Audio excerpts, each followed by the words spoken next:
नमो भगवते वासुदेवाय। तो आज हम लोग श्रीमद् भागवतम के इस तृतीय स्कंद के हम लोग 14वां अध्याय स्टार्ट कर रहे हैं, संध्या समय दीति का गर्भ धारण करना।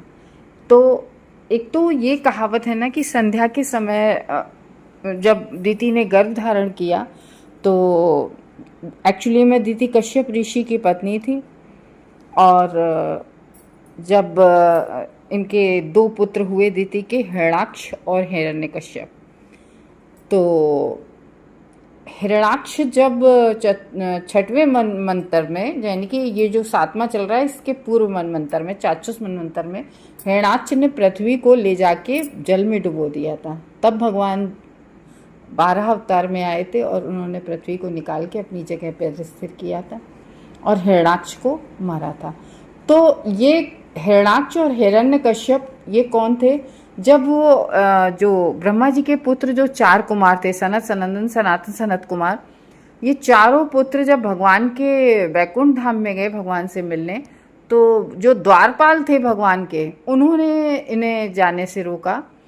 तब जो सनत कुमार थे, सनकादि ऋषि, मतलब तो उन बालकों ने जो श्राप दे दिया था, तब वो श्राप के रूप में तब उन्होंने कहा था कि अच्छा ठीक है, तुम पृथ्वी पर रहोगे जाके, लेकिन 3 बार तुम ऐसा जन्म लोगे दैत्य रूप में, और तब भगवान तुम्हारा जो है वध करेंगे, तब तुम फिर से यहाँ इसी जगह आ पाओगे।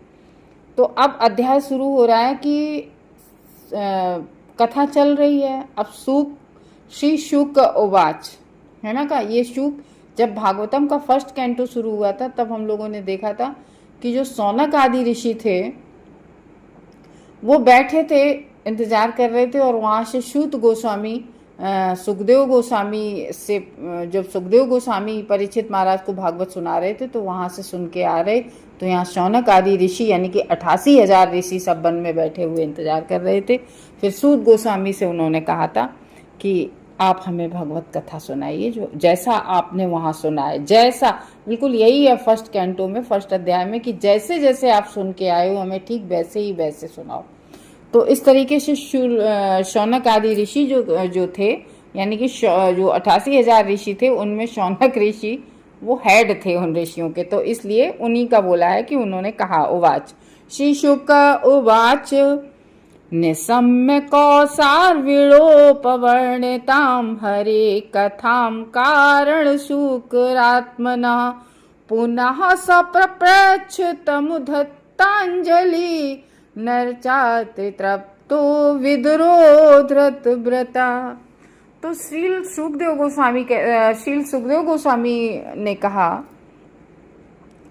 हे मैत्रेय मुनि, श्री मैत्रेय मुनि से 12 रूप में श्री भगवान के अवतार के विषय में सुनकर दृढ़ संकल्प विदुर ने, तो इस तरीके से वो कथा सुना रहे हैं कि जब मैत्रेय ऋषि से विदुर महाराज ने 12 अवतार की कथा सुनी थी, इधर मैत्रेय ऋषि से सुन रहे थे विदुर महाराज, तो वही सुखदेव गोस्वामी कह रहे कि जो मैत्रेय ऋषि से विदुर महाराज ने जो भगवान के अवतार के विषय में सुना, 12 भगवान के अवतार के विषय में सुनकर, तो जो विदुर थे वो दृढ़ संकल्पी थे, उन्होंने हाथ जोड़कर फिर से भगवान के अगले दिव्य कार्यों के विषय में सुनाने की प्रार्थना की। तो यानी कि वो ये कह रहे हैं कि ये भगवान की कथा इतनी अमृतमयी होती है, इतनी आनंद प्रदान करने वाली होती है। तो विदुर महाराज जब सुन रहे थे मैत्रेय ऋषि से, तो 12 अवतार सुन लिया, फिर हाथ जोड़कर कहते हैं कि अब हमें भगवान की आगे की और लीलाओं को सुनाओ।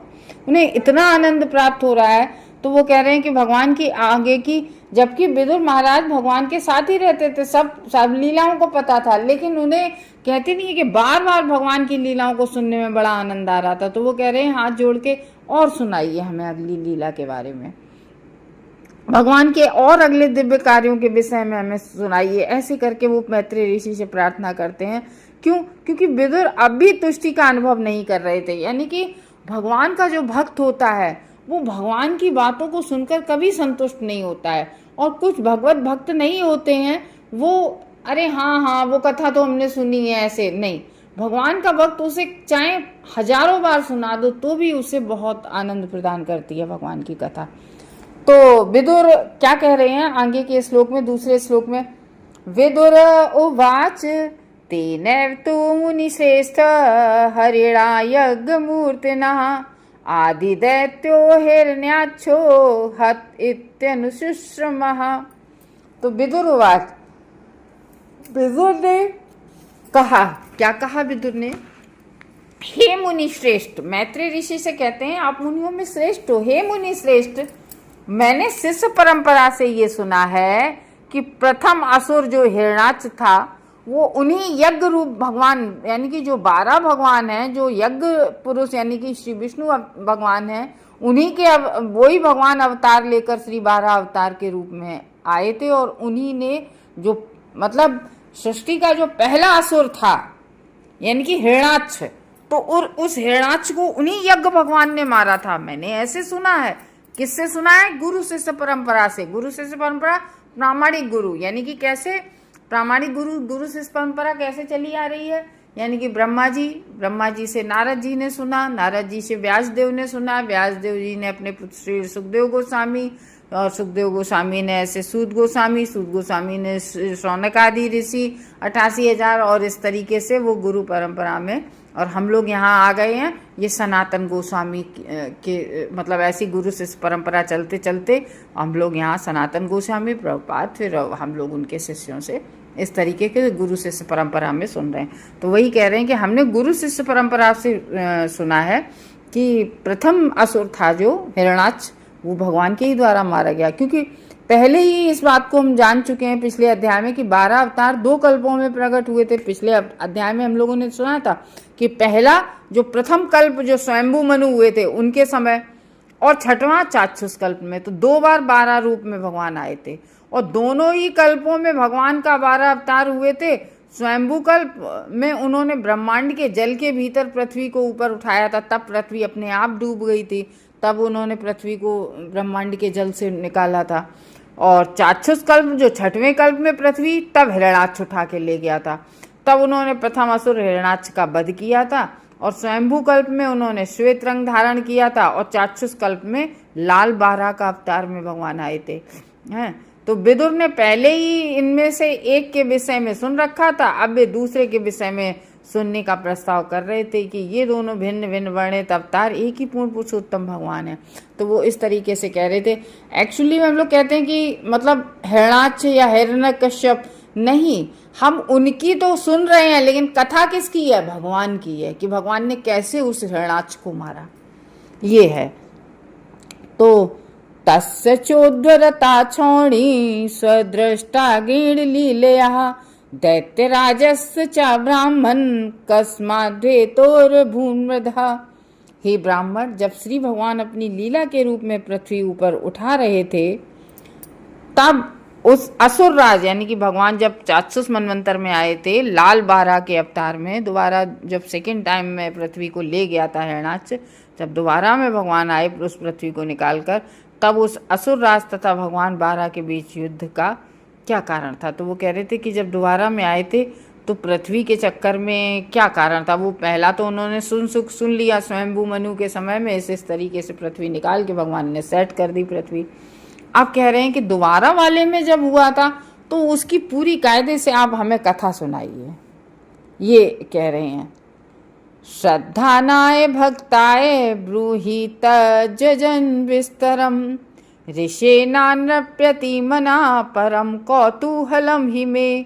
यानी कि श्रद्धानाय यानी कि श्रद्धा से, श्रद्धावान पुरुष के लिए, भक्ताय यानी कि भक्त के लिए, ब्रूहि कृपया बतलाएं। तो कह रहे हैं कि यानी कि जो श्रद्धा से हम सुनना चाह रहे हैं ना, और या जो हमें इसको सुनाए, लेकिन और भी जो भगवान में भक्ति करते हैं, भगवान की जो भगवान में श्रद्धा रखते हैं, उन्हें भी, उनके लिए आगे भी जो भगवान की ये लीलाएं सुनना है।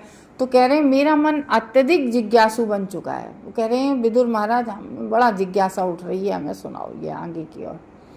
भगवान का जो आविर्भाव की कथा सुनकर मुझे तुष्टि नहीं हो रही है, इसलिए आप इस श्रद्धावान भक्त से और अधिक करें। तो कह रहे हैं कि क्योंकि विदुर महाराज स्वयं बहुत श्रद्धा रखते थे भगवान में, तो कह रहे हैं कि आप इस श्रद्धावान पुरुष को और सुनाएं। आप अभी हमें तुष्टि नहीं हुई कि तो जो वास्तव में श्रद्धावान और जिज्ञासु होता है वही पूर्ण पुरुषोत्तम भगवान के आविर्भाव और तिरोधान की दिव्य लीलाएं सुनने हेतु सुपात्र है। तो यहाँ पर कह रहे जो भगवान का भक्त हो, और एक्चुअली में भी भगवान का जो भक्त हो उसे ही भगवत कथा सुनानी चाहिए।